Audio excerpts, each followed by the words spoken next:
국회에서는 오동훈 고위공직자범죄수사처장 후보자 인사청문회가 진행되고 있습니다. 후보자 도덕성, 자질 검증이 이루어지는 가운데 최상병 특검을 둘러싼 여야 기싸움도 펼쳐지고 있습니다. 취재기자 연결해 자세히 알아보겠습니다. 강민경 기자.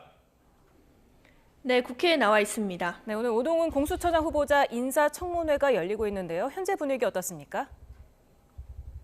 네, 오늘 청문회에서 오동훈 공수처장 후보자는 자신을 둘러싼 의혹을 대부분 인정하는 모습을 보였습니다. 판사 재직 시절 직업을 가리고 국회의원 후보자에게 정치 후원금을 기부한 의혹을 묻는 민주당 박용진 의원의 질의에는 이렇게 답했습니다. 제가 그렇게 기재한 건 아닙니다. 제가 어떻게 그렇게 기재됐는지 지금 오래된 일이라서 기억은 못합니다만 실무자가 그렇게 기재한 거 아닐까 실망입니다. 싶습니다.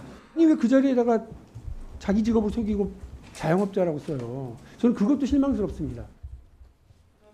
오 후보자는 또 증여세를 줄이기 위해 딸에게 재개발 지역 땅을 편법 증여했다는 의혹이 사실이라고 인정하면서 국민 눈높이에 맞지 않았다고 사과했습니다. 법무법인에서 배우자를 전담 운전기사로 채용해 급여를 받게 했다는 의혹 역시 송구하게 생각한다면서도 아내가 송무 지원과 운전기사 같은 한 명분의 직무는 수행했다고 해명했습니다. 민주당은 오 후보자에게 최상병 사건 수사 의지가 확실히 있는지 여부도 질의하며 특검의 필요성을 강조하기도 했습니다. 오 후보자는 최상병 순직 사건은 법과 원칙에 따라 수사하겠다면서도 특검법 질문에는 기본적으로 국회의 입법권이 존중돼야 한다는 입장을 밝혔습니다. 반면 국민의힘은 오 후보자를 두고 소위 선을 넘는 문제는 없다는 입장입니다. 오히려 청문회 자리를 빌려 최상병 특검법은 불필요하고 공수처 수사로도 충분하다는 기존 입장을 재차 강조하고 있는데요. 함께 들어보시죠. 수사 진행 속도나 상황을 보면 제가 알고 있고 그동안 제가 국회의원이 되고 나서 법사위에 있으면서 2년간 지켜봐왔던 다른 사건에 비해서는 저는 수사 속도도 느리다고 보여지지 않습니다. 의대 정원 집행정지 기각을 둘러싼 여야 반응은 어땠습니까? 네, 집권 여당인 국민의힘은 법원이 합리적이고 당연한 결정을 내렸다며 이제 의료계도 현장으로 돌아오라고 촉구했습니다. 추경호 원내대표의 발언 들어보시겠습니다.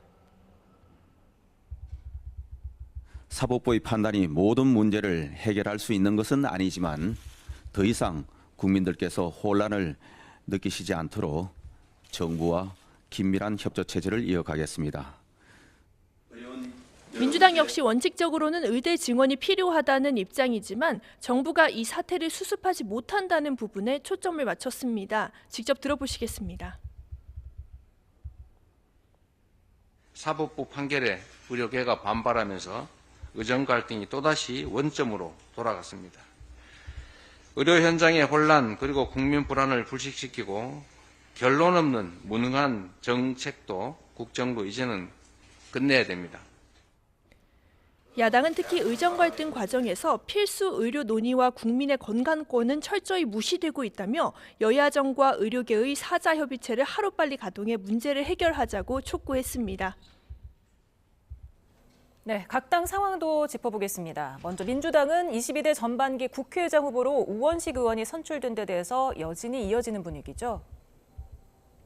그렇습니다. 유력 후보로 꼽혔던 추미애 당선인을 꺾고 우원식 의원이 국회의장 후보가 된 것을 두고 특히 강성 지지층들의 반발이 거셉니다. 당원들의 뜻과 이재명 대표의 의중, 즉 당심과 명심 모두 추미애 당선자에게 있었다는 게 이들의 시각입니다. 정청래 최고위원이 대표적인데요. 정 최고위원은 오늘 최고위 회의에서 상처받은 당원과 지지자들에게 미안하다고 말했습니다. 어제 의장 경선 직후 SNS에 당원이 주인인 정당 아직도 갈 길이 멀다 하고 쓴 것도 같은 맥락으로 읽힙니다. 그러자 우 의원은 자기도 그렇게 대충 살아온 사람은 아니라면서 불쾌감을 드러냈습니다. 직접 들어보시겠습니다. 정청래 최고위원은 상당히 책임 있는 국회의원인데 네. 그렇게 얘기하는 건 저는 적절치 않다. 오히려 우리 당선자들의 판단과 네. 당원들을 이렇게 분리시키고 그거를 갈라치게 하는 그런 게 아닌가. 이에 정 의원은 갈라치기 할 의도도 마음도 없었다며 당을 사랑하는 마음만 있을 뿐이라고 언급하며 수습에 나서긴 했습니다. 하지만 정 의원이 발언을 취소하지 않았고 앞장서 내부 반발 기류를 표면 위로 드러낸 만큼 22대 국회 개원 전 다시 단일 대우를 이루는 것은 민주당의 숙제가 될 걸로 보입니다.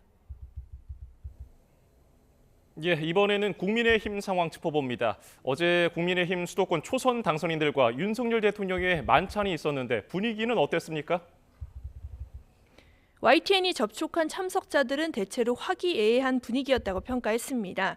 한 참석자는 통화에서 윤 대통령이 당을 부하로 생각하지 않는다며 자유롭게 의견을 달라고 했고, 이에 참석자들은 각 전문 분야에 대한 이야기를 털어놓았다고 전했습니다. 그런가 하면 비대위 체제를 가동 중인 국민의힘에서는 한동훈 전 비상대책위원장의 전당대회 출마 여부가 여전히 최대 화두입니다. 당사자인 한 전 위원장은 출마나 향후 입장 표명 여부에 대한 입장을 내놓지 않고 있습니다. 하지만 최근 당내에선 한 전 위원장의 책임론이 크지 않다는 공개 발언도 나오고 있는데요. 직접 들어보시겠습니다.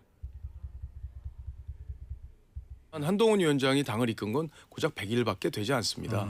그렇기 때문에 한동훈 위원장에게 책임이 더 크다고 얘기하는 것 자체가 그 안에 어떤 정치적인 함의나 노림수가 들어있다고 저는 봐요.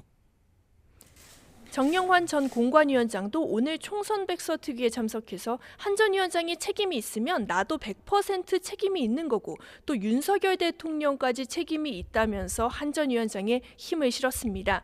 이 같은 발언이 한동훈 전 위원장의 재등판을 위한 명분 쌓기가 아니냐는 해석도 나오는데요. 다만 당 안팎에선 여전히 한동훈 책임론이 완전히 사그라들진 않았다는 시선도 적지 않습니다. 특히 조정훈 의원이 이끄는 총선 백서 특위에 이철규 의원을 포함한 친윤계 의원들만 참석한 건 한동훈 책임론을 부각하려는 의도 아니냐는 분석도 있습니다. 조 의원은 오늘 회의에서 특정인이 가진 자질을 평가하는 게 아니라고 선을 그었지만 의심의 눈길은 여전한 상황입니다. 이 밖에 당권 주자로 거론되는 나경원, 윤상현 의원은 최근 당 안팎에서 세미나를 열며 몸풀기에 나선 모습입니다. 유승민 전 의원 역시 최근 잇따라 윤 대통령과 친윤계를 비판하며 존재감을 드러내고 있습니다. 어제는 광주를 찾아가 5.18 민주묘역도 참배한 만큼 앞으로 활동 반경이 더 넓어질 수 있다는 관측이 나옵니다. 지금까지 국회에서 YTN 강민경입니다.